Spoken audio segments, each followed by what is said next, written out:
Bonjour à toutes et à tous, dans cette vidéo on se retrouve pour parler de résistance des matériaux, plus précisément du torseur de cohésion qui fait donc objet, le centre de ton chapitre de RDM, c'est vraiment donc déterminer le torseur de cohésion puisque c'est la base de tous les autres calculs et des interprétations que nous allons faire ensuite. Donc, le torseur de cohésion se détermine donc pour des structures de type poutre. Je te rappelle que les structures de type poutre vérifient un certain nombre d'hypothèses, donc que le matériau doit être homogène, le matériau doit être isotrope, continu. On va avoir également des hypothèses sur la géométrie de la poutre, c'est-à-dire les calculs de RDM vont pouvoir s'appliquer à partir du moment où on va avoir une longueur longitudinale qui va être supérieure, très supérieure, en pratique d'ailleurs, à nos dimensions transversales. On va également devoir vérifier des hypothèses, donc celle de Navier-Bernoulli, et des hypothèses du Barré de Saint-Venant. Je te renvoie à ton cours pour ces hypothèses-là. Donc, le torseur de cohésion, comment il se détermine? Il se détermine à partir d'une définition en fait que l'on va redémontrer avant de pouvoir appliquer ça à des cas particuliers. Donc, la première étape, ça va être donc d'isoler l'ensemble E que je te montre sur la figure ici à gauche. Donc, on isole E. Donc, on va rédiger ça proprement. On isole E. On va réaliser le bilan des actions mécaniques extérieures. Donc, bam, on va avoir donc le torseur des actions mécaniques extérieures s'exerçant sur E1, qui est la partie gauche de la poutre, puisque pour déterminer le torseur de cohésion, on va devoir sectionner la poutre en un point G, donc qui appartient à la fibre neutre, et donc G, c'est en fait le barycentre, le centre de gravité, le centre de masse, appelle ça comme tu veux, de ta poutre à l'endroit où tu l'as sectionné. Donc, on va avoir les actions extérieures donc sur 1, donc la partie de gauche, et on va avoir les actions extérieures sur 2. Ok, si on écrit le PFS, évidemment, en écrivant le PFS, on se doit d'écrire donc les torseurs en un même point. Ici, on va dire qu'on l'a fait. Torseur des actions extérieures sur 1 plus le torseur des actions extérieures sur 2 va te donner, le torseur nul, principe fondamental de la statique. Ok, et on se rend compte en fait que si on souhaitait isoler 1 et 2 séparément, on devrait faire apparaître un torseur qui serait en fait un torseur des actions mécaniques intérieures. C'est pour ça d'ailleurs que dans certains livres tu retrouves cette appellation plutôt que torseur de cohésion, torseur des efforts intérieurs, donc qui serait qui s'exprimerait ici au point G. Ce torseur des actions mécaniques intérieures, on ne le connaît pas et donc on va supposer que toutes les composantes de ce torseur sont non nulles. Donc on écrit ce torseur-là, on l'appelle torseur de cohésion, donc torseur de cohésion X. En fait, ce torseur de cohésion, ça pourrait être également écrit donc torseur de cohésion qui serait donc de E2 sur E1 par exemple, si on isole 1. Allez.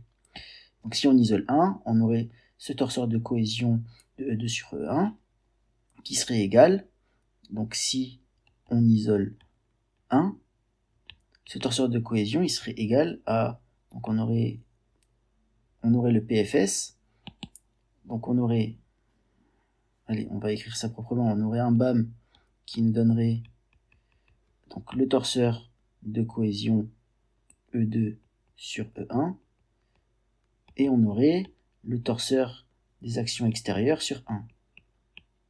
Ok.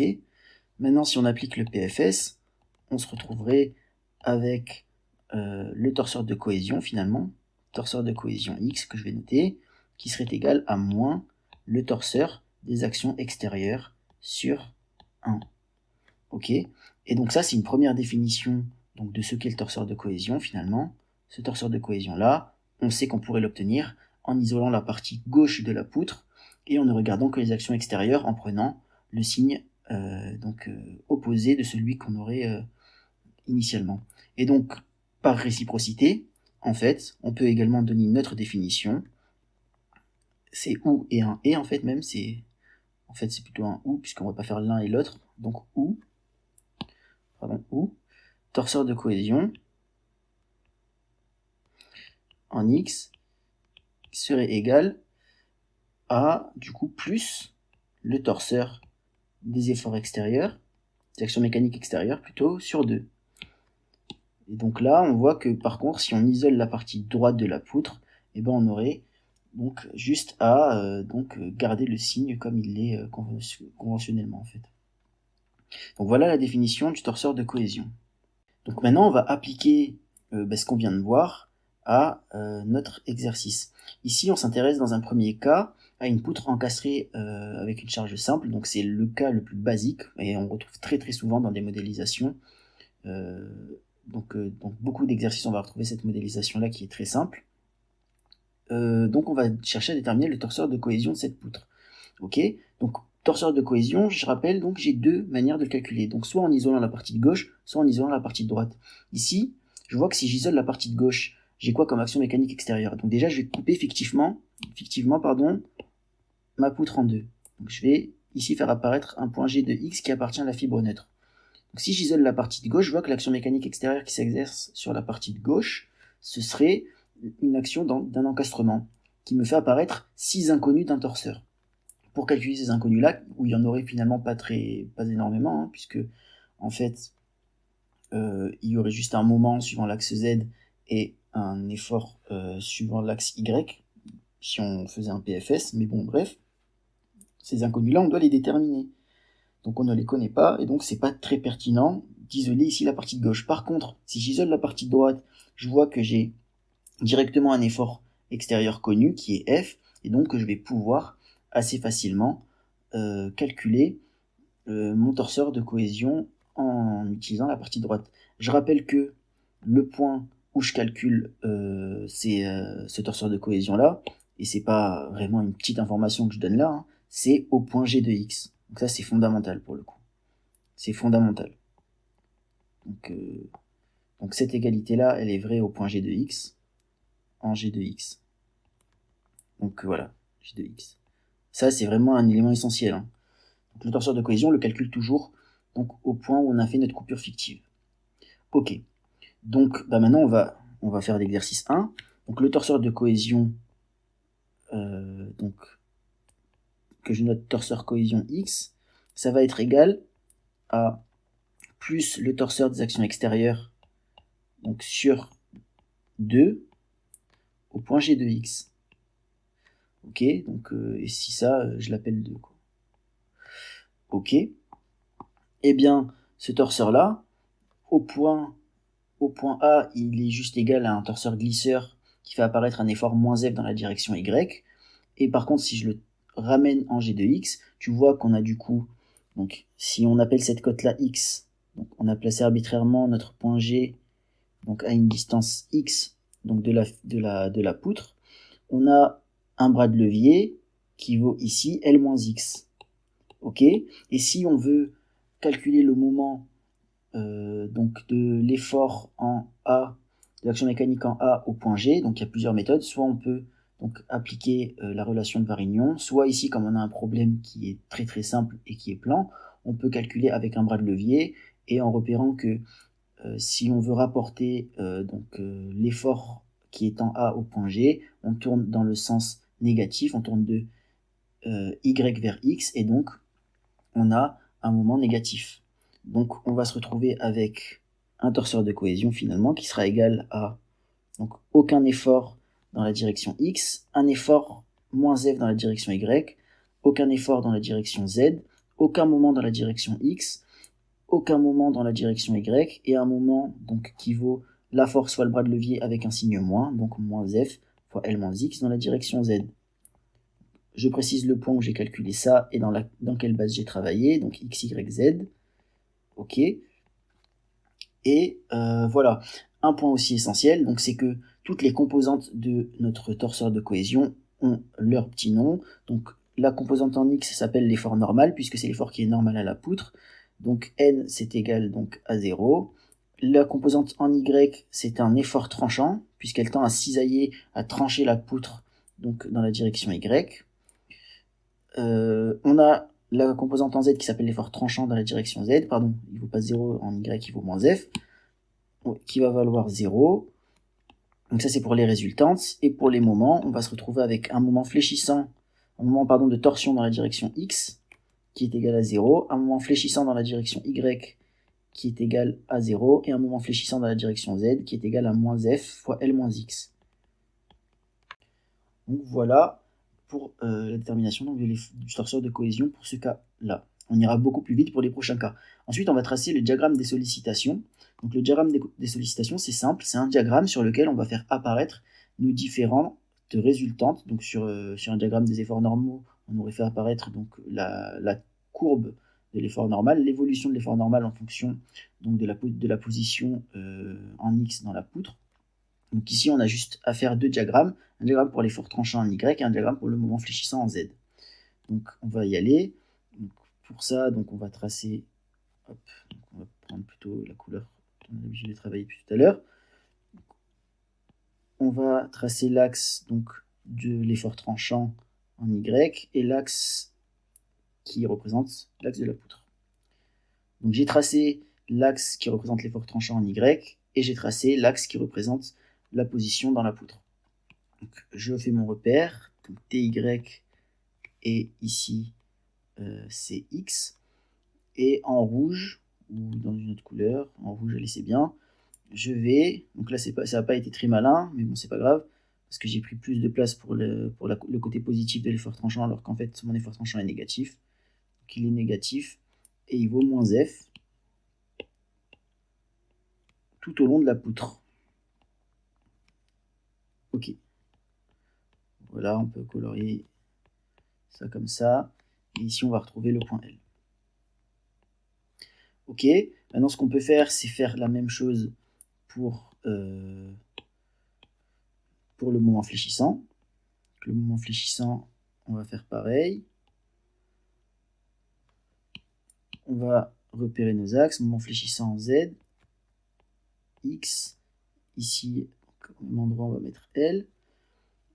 Ensuite, on voit que notre moment fléchissant, il vaut moins F fois L moins X. Donc, quand X vaut 0, il vaut moins F fois L. Donc, il vaut moins F fois L quand X est égal à 0. Et il vaut 0 quand X égale L. Donc, on va tracer tout simplement. On va relier nos points comme ça. Et on a obtenu notre moment fléchissant, notre diagramme donc, pour le moment fléchissant. Ok. Donc, ensuite, on nous demande de calculer donc, la flèche, donc la déformée maximale de la poutre, qui est ici en X égale L, à partir du théorème de Castigliano. Donc ça, c'est un théorème donc, qui fait donc intervenir l'énergie de déformation de la poutre. Donc, par définition, l'énergie de déformation de la poutre pour la flexion, donc que je note moi comme ça, énergie de déformation, c'est 1/2 de, ça c'est le E, c'est le module de Young, et I c'est le moment quadratique de la poutre, donc I caractérise la géométrie de la poutre et E caractérise donc le matériau, l'élasticité du matériau. Donc on va retrouver 1/2 de EI fois donc le moment fléchissant au carré. Et donc, c'est l'intégrale donc le long de la poutre, 0 à L. Et évidemment, donc dx. Ok.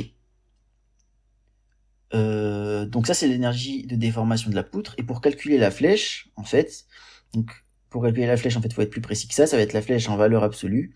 Donc on va avoir F en A qui va être égal à la dérivée de l'énergie de déformation. Et donc ça, c'est le théorème de Castigliano. Dérivée de l'énergie de déformation par rapport à l'effort qui est exercé en A, donc qui est F. Ok. Donc ça va être égal du coup à, si on dérive ce truc-là, donc par rapport à F, ça va nous donner 1 sur EI. Je vais assez vite pour ce calcul-là qui est relativement trivial. 1 sur EI, intégrale de 0 à L de, du coup, c'était F au carré fois L moins X au carré, mais du coup, comme on a dérivé par rapport à F, on se retrouve avec F, justement, fois L moins X au carré. Le moins a disparu, hein, puisqu'on a mis l'expression du moment fléchissant au carré, dx. Ok. Donc, on fait intégrer ça. F est constant, donc on va le sortir de l'intégrale. On va avoir F sur EI. On peut développer donc ce calcul-là. Donc, on va avoir on peut développer ce qu'on a à l'intérieur de l'intégrale. On va avoir intégrale de 0 à L de L au carré, moins l'intégrale de 0 à L, on aurait pu intégrer directement avec du L moins x au cube sur 3 d'ailleurs là, mais ouais, c'est pas grave, 0 à L moins intégrale de 0 à L de 2 fois Lx, plus l'intégrale de 0 à L de x au carré, et c'est tout. Donc, maintenant, on a juste à primitiver ce truc-là qui est assez simple. On va avoir f sur EI fois, donc, du coup, L au cube, assez simple, puisque la primitive, donc, évidemment, il y a des dx partout. Hein.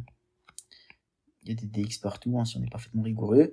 L au cube, moins 2 fois Lx au carré sur 2, en remplaçant par L, donc ça fait 2 fois L au carré sur 2, donc moins 2 fois L au carré, donc moins L au carré, fois L au carré, donc L au carré, donc fois L, donc ça fait moins L au cube finalement, plus L au cube sur 3e sur 3. Ok. Et donc, on se retrouve avec une expression qui est bien connue, qui nous donne que la flèche en A est égale à FL cube sur 3EI. Et pour repérer le signe, on a juste à regarder dans quel sens va la déformer quand on exerce un effort F vers le bas. Évidemment, notre poutre va fléchir de cette manière-là. Donc, parfaitement fait là. Elle va fléchir comme ça. Et donc, on va avoir une flèche qui est négative. Et donc, finalement, on dit que FA, c'est égal à moins FL cube sur 3EI. Voilà. On va s'intéresser dans un second temps à l'exercice sur la flexion 3 points. Donc l'exercice 2, donc là, il va y avoir une petite difficulté supplémentaire. C'est parce qu'on va avoir 2 tronçons de poutre à calculer. Étant donné que cette fois-ci, l'effort est exercé en un point qu'on pourrait appeler C, qui est au milieu de la poutre, on va devoir sectionner en deux. Donc on va avoir G1 de X et on va avoir G2 de X. Si on s'intéresse déjà à la partie où on a G1 de X, et ben on voit que le plus pertinent là, ce serait de calculer l'effort de cohésion, le torseur de cohésion, à partir de la partie de gauche, puisqu'on a uniquement l'action en O qui intervient, alors que dans la partie de droite, on a un effort extérieur F et l'action en A. Donc ça nous fait intervenir moins de paramètres, moins de variables dans nos calculs, mais bon, même si bon, tous les efforts vont être liés à F, puisque en fait, là, même pas besoin d'écrire un PFS, on voit qu'on a une force ponctuelle au milieu de la poutre, et donc du coup, on sait que les actions en A et en O récupèrent toutes les deux F sur 2 par symétrie. Pour équilibrer la poutre, tu vois que F sur 2 plus F sur 2 moins F donne 0, et donc tu as bien l'équilibre statique qui est respecté. Donc ça, tu l'aurais trouvé assez facilement en écrivant un théorème du moment, soit en A, soit en O, et tu aurais également écrit un théorème de la résultante pour trouver ensuite les différentes actions YO et YA. Donc je rentre pas dans les détails pour ça, c'est vraiment assez simple. Donc en isolant la partie de gauche, on se retrouve juste avec l'effort F sur 2 au point O. Donc on a un torseur de cohésion qui vaut torseur de cohésion en X. Donc en fait on peut l'appeler torseur de cohésion 1 qui est égal à donc 0 sur X moins F sur 2. Je te rappelle, quand tu isoles la partie de gauche, tu dois prendre les signes opposés. Donc tu as 0 moins F sur 2, 0, 0. Et comme moment, tu vois que ici, donc tu as un bras de levier qui vaut directement X, la position de G1 de X. Et tu tournes dans le sens négatif. Donc, tu as un moment négatif. Mais comme tu prends l'opposé, eh ben, tu as un moment positif. Donc je te retrouve avec F sur 2X au point G de X dans X, Y, Z. Donc voilà. Et donc ensuite on peut déterminer le torseur de cohésion en X, donc le long de la poutre, donc au point G2 de X. Donc ça c'était G1 de X. Donc là on a G2 de X. Et au point G2 de X, qu'est-ce qu'on va avoir? Et bien là on voit que c'est plus pertinent de calculer donc le torseur de cohésion à partir des actions de droite, puisque tu vas juste avoir les actions au point A. Donc on se retrouve avec une force positive uniquement en Y, donc une résultante positive uniquement en Y qui vaut f sur 2, 0 sinon, 0, 0, et on a un moment qui cette fois-ci donc va de X vers Y, donc on a un moment positif, et comme on est sur la partie droite de la poutre, on garde le bon signe. Donc on va avoir un moment qui vaut f sur 2 fois le bras de levier, et le bras de levier je ne l'ai pas vu par contre, donc c'est donc L la longueur totale, moins donc la position qui est X du point G2 de X. Et donc on aurait f sur 2 fois L moins X. Ok, on remarque que MFZ, enfin TY, pardon, l'effort tranchant, et ça c'est une définition, est relié directement au moment fléchissant par la relation moins dérivée du moment fléchissant sur dx. Et donc ça c'est une relation qui est vraie. On peut vérifier nos calculs, on voit que si on dérive le mouvement fléchissant en x dans notre premier cas, on se retrouve bien avec moins f sur 2, et enfin bien évidemment qu'on prend le signe moins qui a toute son importance, et si on dérive également donc dans le deuxième cas, on se retrouve bien avec f sur 2. Donc ça, on est bon. Et donc la dernière question, ça va être de tracer donc les diagrammes des sollicitations. Et donc là, on peut s'apercevoir, donc on avait cette petite formule-là pour vérifier la cohérence de notre résultat, mais maintenant on va s'apercevoir également si on s'est trompé, si on n'a pas de continuité, donc le long de la poutre. Alors, pour ça, on va tracer donc l'effort tranchant, le diagramme de notre effort tranchant, si je veux bien. Alors, c'est pas grave. Ok, on va tracer le diagramme de notre effort tranchant dans un premier temps. Donc, TY le long de la poutre. Donc X. Ici, on va avoir donc L sur 2, puisque c'est ici qu'on avait un point, donc notre force F qui s'est exercée. Donc,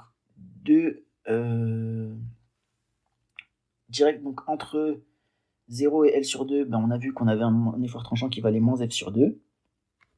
Donc on va tracer ça. Donc on avait moins F sur 2 entre 0 et L sur 2. Et ensuite, passé L sur 2, on a vu qu'on avait plus F sur 2. Et donc, notre diagramme ressemble à ça. Pas vraiment, puisque notre poutre s'arrête en L.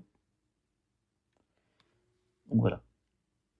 Bon là, il n'est pas très bien fait, hein, mon schéma, puisque en vérité, donc la poutre devrait faire la même distance. Mais bon. Voilà. Donc on peut colorier comme ça pour montrer où sont donc la position. On peut écrire également du coup, pardon, la valeur, pas de position, la valeur f sur 2 et moins f sur 2, et on peut dire que la poutre elle s'arrête en L. Hop, et donc ce qu'on peut faire, c'est peut-être voilà, prolonger un peu l'axe comme ça. Ok, et maintenant ce qu'on va faire, donc je vais essayer de le faire à main levée, ça va être plus rapide. Le mouvement fléchissant en Z, donc le long de la poutre, on va tracer donc ça, donc X, on va repérer L ici pour être cohérent avec ce qu'on a au-dessus. Dans un premier temps, il vaut f sur 2x, donc en x égale 0, il vaut 0, et en x égale L sur 2, et ben, notre moment vaut f sur 2 fois, enfin f fois L sur 4. Donc, on va dire, bon, on va pas respecter l'échelle, on va dire que ça fait que notre position là, fl sur 4, on va dire que c'est ici. Donc on va se retrouver avec quelque chose comme ça. Et dans la deuxième cas, on se retrouve avec en L sur 2, on se retrouve bien avec du FL sur 4. Donc on voit qu'on a une cohérence avec les deux. Ici, tu vois que si tu remplaces ici une expression de ton moment fléchissant, x par L sur 2, tu te retrouves bien avec FL sur 4. Donc c'est cohérent avec ce qu'il y a au-dessus. Par contre, si on remplace x par L, et ben on a 0. Et donc du coup, on a une distribution qui est de cette forme-là. Voilà, on peut remplir ici. Et on a tracé notre diagramme donc du mouvement fléchissant.